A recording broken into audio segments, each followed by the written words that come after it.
Salam uşaqlar, 6-cı sinif Azərbaycan dil dərsliyindən tamamlıq mövzusunun həm testlərinə, həm də izahına gəlin birlikdə baxaq. Ümumiyyətlə tamamlıq nədir? Tamamlıq bilirik ki, cümlənin ikinci dərəcəli üzvüdür və cümlədə əşya məzmunu bildirir. Əşya məzmunu bildirir. Ümumiyyətlə tamamlıq cümlə üzvlərindən mübtəda və zərfliklə əlaqəyə girə bilmir. Xəbərlə deməli münasibətdə isə, xəbərlə əlaqəyə girdikdə isə aslı tərəf olur. Təyinlə əlaqəyə girdikdə isə əsas tərəf olur. Sonra tamamlığın sualları var. Tamamlığın sualları hansılardır? Ümumiyyətlə tamamlıq baxın adlı halından ifadə oluna bilməz. Bir də yəlik halından ifadə oluna bilməz. Çünki cümlədə əgər bir söz adlı haldadırsa, o mübtəda mövqeyində daha çox iştirak eləyir. Yəlik halda bilirik ki, müstəqil şəkildə cümlə üzvü ola bilmir. Olsa da ki, xəbər olar. O da üzərində artıq xəbərli şəkilçisi olandan sonra bilirik ki, belə deyək də ismi xəbər olacaq. Bəs tamamlığın sualları hansılardır? Tamamlığın sualları deməli, tamamlığın sualları kimi, sonra nəyi və diqqətli olun. Haranı sualı, haranı sualı. Hara ilə bağlı olan suallardan bu ismin hallarında təkcə haranı sualı tamamlığın sualıdır. Sonra kimə, nəyə, kimə, nəyə, kimdə, daha sonra nədə, sonra kim haqqında, nə haqqında, kim barəsində, kim ilə, kim üçün, nə haqda, nə barədə və bu kimi suallar da tamamlanan suallardır. Çünki tamamlıq qoşmalı sözlə bir yerdə. Deməli, qoşmalı söz deməli, cümlə üzvü kimi təhlil olunduqda adətən tamamlıq kimi götürülür. Ona görə də tamamlıqda bu qoşma ilə bir yerdə olan suallar var. Məsələn, nə barədə, nə haqda. Daha sonra və yaxud da ki, kim üçün, nə üçün? Gəlin tapşırıqlara baxaq. Bax, deyir, nöqtələrin yerinə uyğun sözlər artıraraq cümlələri genişləndirin. Artırdığınız sözlərə sual verin. O tamaşa edirdi. Məsələn, haranı tamaşa edə bilər? O, məsələn, dənizə tamaşa edirdi. Dənizə tamaşa eləmək olar da. Bax, dənizə hara gətirib yazacaqsınız? Buraya yazacaqsınız. Dənizə. O dənizə tamaşa edirdi. Nəyə? Dənizə. Bu, indi siz nəyə də çaşa bilərsiniz? Bəzən olur ki, məsələn, uşaqlar çaşır. Nəyə sualını verim, yoxsa haraya sualını verim? Baxın, əgər məkan anlayışıdırsa, o zaman ora haraya sualını verərsiniz. Məkan anlayışıdırsa, haraya sualını verərsiniz. Yəni, orada məkan olaraq nəsə ola bilərmi? Onda haraya sualını verərsiniz? Yox, artıq məkan anlayışı olmayacaqsa, o zaman nəyə sualını verəcəksiniz? Nəyə sualına cavab verəndə bilirsiniz ki, tamamlıq olur. Haraya sualına cavab verəndə isə yer zərfliyi olur. Bax, burada diqqətli olun. Bax, burada indi nəyə baxa bilər? Dənizə baxar da. Dəniz ax bir məkan deyil. Nəyə? Dənizə. Qardaşım örtdü. Qardaş nəyi örtə bilər? Qardaş nəyi? Qapını. Qapını da buraya yazırsınız. Mən əməl etdim. Mən nəyə əməl eləyə bilərəm? Məsələn, tapşırığa əməl eləyə bilərəm də. Mən tapşırığa əməl etdim. Burada fikir verirsiniz, şəkilçilər də artırsınız uşaqlar. Sonra ovçu ilə meşəyə gedirdi. Ovçu nə ilə meşəyə gedə bilər? Yəni, deməli, ovçu nə ilə meşəyə gedə bilər? Ovçu ov ilə meşəyə gedirdi. Ovçu, ov iti bir yerdəymiş. Ovçu nə ilə meşəyə gedirdi? Ov iti ilə. Nə ilə? Bax, fikir verin, mən buna sual versəm, nə sual verəcəm? Nə ilə? Çünki nə ilə sualı da tamamlığın sualıdır. Uşaqlar bu müəllif haqqında çox eşitmişlər. Bax, sual versəz necə sual verəcəksiniz? Kim haqqında? Kim haqqında, yəni qoşmalı sözlə bir yerdə suala cavab verir.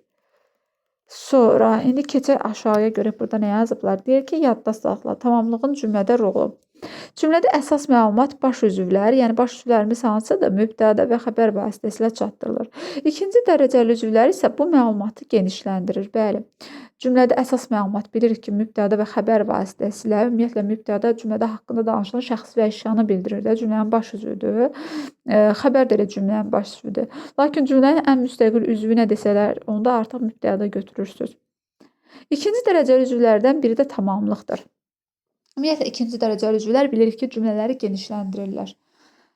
Tamamlıq kimə, nəyə, kimi, nəyi? Bax bu suallar demişdik. Kimdə, nədə, kimdən, nədə? Mən əlavə suallar da yazdırdım sizə, bayaq yazdım burada. Kitabda qeyd edilməyib. Suallardan birinə cavab verin. Məsələn, Gülər qələmi nəyi, kimə, dostuna? Ümumiyyətlə bir cümlədə bir neçə tamamlıq görə bilərsiniz siz. Yəni onların həmcins olmağı şərt deyil. Həmcins olmayan tamamlıqlar da bir neçədən işlənə bilər. Cümlələrdəki tamamlıqları seçin və ismin hansı halında olduğunu müəyyən edin. Baxaq, biz internetdən səmərəli istifadə etməliyik. Burada bax cümlənin gəlini təhlil edək. Nə etməliyik? İstifadə etməliyik. Bilirik ki, bu ikisi bir yerdə xəbər olur. Kim? Biz mübtəda. Nədən? İnternetdən. Şolar tamamlığın xətti sxemi hansı idi? Budur da qırıq-qırıq.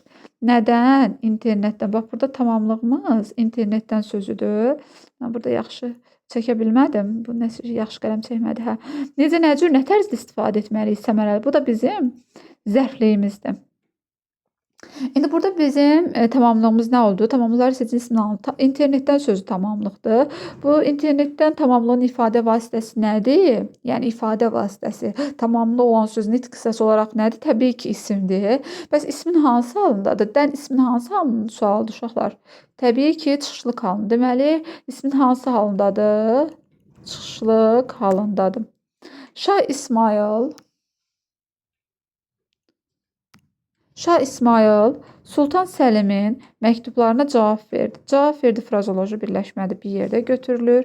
Kim? Şah İsmayıl mürəkkəb addır, parçalamaq olmaz. Nəyə? Bax fikir verin, bu. Fikir verirsiniz, bax birinci tərəfi nədir? Yəlik hal şəkilçisi var da, elə deyil. Məktublarına burada da mənsubiyə şəkilçisi var. Bilirsiniz də bu birləşməni parçalamaq olmaz. Əgər isim birləşmənin birinci tərəfində yəlik haldadsa, ikinci tərəfində mənsubiyə şəkilçisi varsa, bunu parçalamaq olmaz. Burada da müəyyən yəlik haldadır. İndi fikir verin, Sultan Səlim də mürəkkəb addır. Bunu da parçalaya bilmərsiniz. Deməli, hamısını bir yerdə nəyə götürəcəksiniz? Cavab verdi nəyə? Sultan Səlimin məktublarına. Bax, burada Sultan Səlimin məktublarına hamısı bir yerdə olur.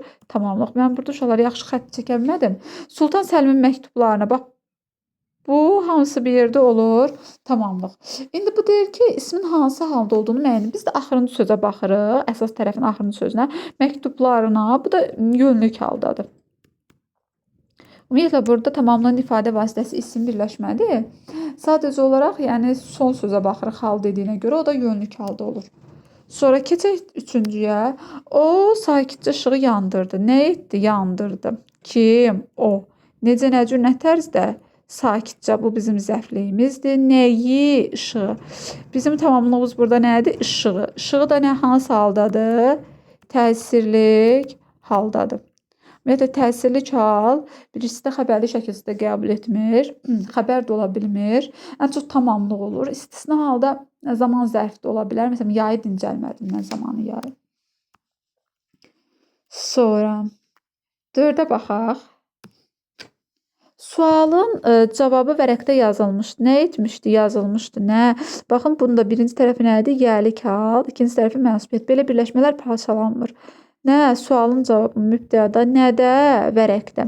Bax, indi siz çaşarsınız. Nədə sualını verim, yoxsa harda? Uşaqlar, vərəq bir məkan deyil. Məkan olmadığına görə biz buna nədə sualını veririk. Nədə sualını da veririksə, deməli, bu artıq nə oldu? Deməli, bu artıq olacaq tamamlıq. Tamamlığın da, burada tamamlıq olan sözün üzərindəki şəkilçi nə şəkilçisidir? Yerlik halın, yerlik hal şəkilçisi.